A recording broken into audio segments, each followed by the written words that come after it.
अस्सलाम वालेकुम स्टूडेंट्स। ऐसे एक दिलचस्प सफ़र के 4 पार्ट्स हम पढ़ चुके हैं। आज 5th पार्ट पढ़ेंगे।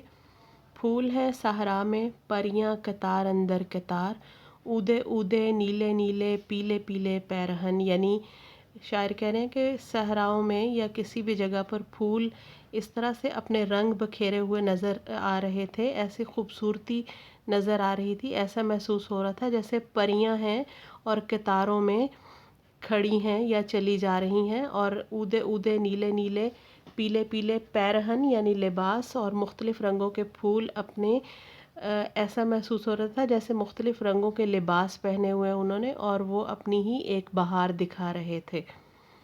बिलाखिर मंगोरा की खूबसूरत झील और दिल को मोह लेने वाले मनाजिर से, दिल को मोह लेने वाले मनाजिर, दिल को अच्छे लगने वाले मनाजिर से खूब लुत्फ़अंदोज़ होते हुए हम सवात पहुँच गए। एक रात हमने वहाँ होटल में क़याम किया और फिर अगले दिन सवात की खूबसूरत वादियाँ देखने निकल पड़े। यहाँ वालिए सवात का संगे मरमर का बना हुआ महल, वालिए सवात यानी सवात का जो हाकिम था उसका संगे मरमर का बना हुआ महल बिलखुसूस हमारे लिए तवज्जो का मरकज़ बना। बिलखुसूस यानी ख़ास तौर पर, जिसके पहलू में बहता हुआ पानी अपनी ही बहार दिखा रहा था। पहलू में यानी जिसके साथ जो पानी बह रहा था उसकी एक अपनी खूबसूरती थी।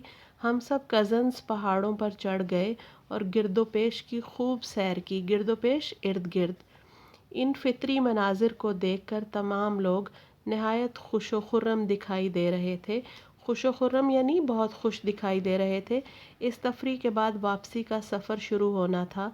इन मनाजिर को छोड़कर जाने का बिल्कुल भी जी नहीं चाह रहा था, लेकिन प्रोग्राम के मुताबिक हमें वापस आना था, इसलिए हमने रख्ते सफ़र बांधा। रख्ते सफ़र बांधा यानी सफ़र का सामान बांधा और गाड़ी पर सवार होकर घर की तरफ रवाना हुए। इस सफ़र की यादें मुझे आज भी ख़यालों की दुनिया में इन हसीन मनाजिर की सैर करवाती हैं। ये मेरी ज़िंदगी का एक बेहतरीन और यादगार सफ़र था। स्टूडेंट्स, आज हमारा एस्से कंप्लीट हो गया है। आपने इसको अच्छे से याद करना है और याद करने के बाद इसको ज़रूर आप लोगों ने लिखना है। मैं बार बार आपसे यही कह रही हूँ कि आपने लिखना है, क्योंकि जो मिस्टेक्स आपकी रिटन में आती हैं वो सुनाने में पता नहीं चलता। इसलिए आपने सारे एस्से को अच्छे से याद करना है और याद करने के बाद उसकी रिटन प्रैक्टिस ज़रूर करनी है। उम्मीद है कि आपने अच्छे से सुन लिया होगा। Thank you.